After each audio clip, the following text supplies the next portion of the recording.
GPQ stands for Goose, Pimple, Quotient. It is the measurement of how many times a day you get goose pimples, the hair on your arm stands up because you're knocked out by what's happening.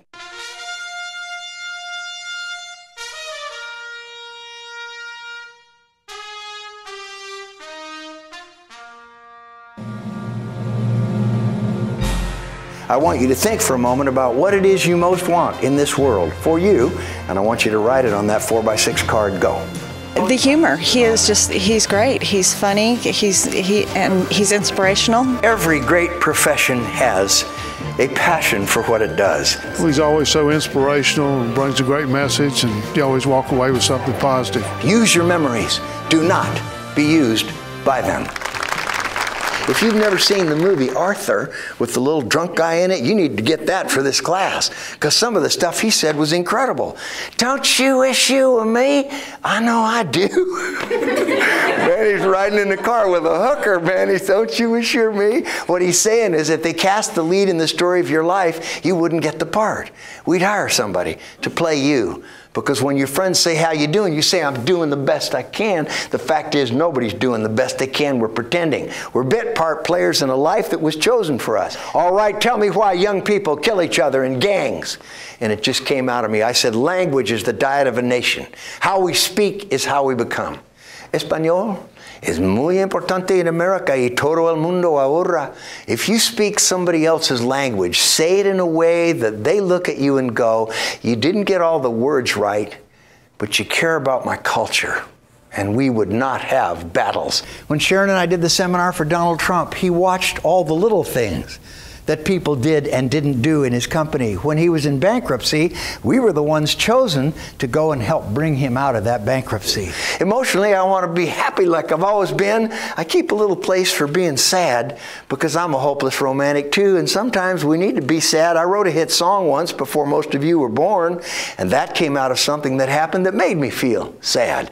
And most great music, it comes out of that. I remember when my cat Biscuit got up in a tree in California, and the tree was over a cliff. And my son said, Daddy, you have to get my cat.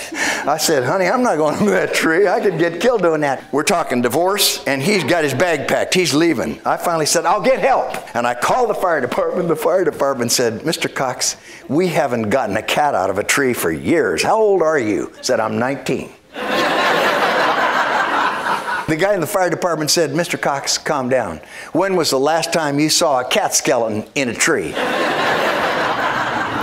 And I used to promote Aretha Franklin when she made her first hits and all the way through to the first time I was standing in Atlantic Records Distribution Center in Los Angeles, and the guy dropped the needle on a record, which is a big black thing with a hole in the middle for you young guys. She put that needle down, man, and she said, what you want?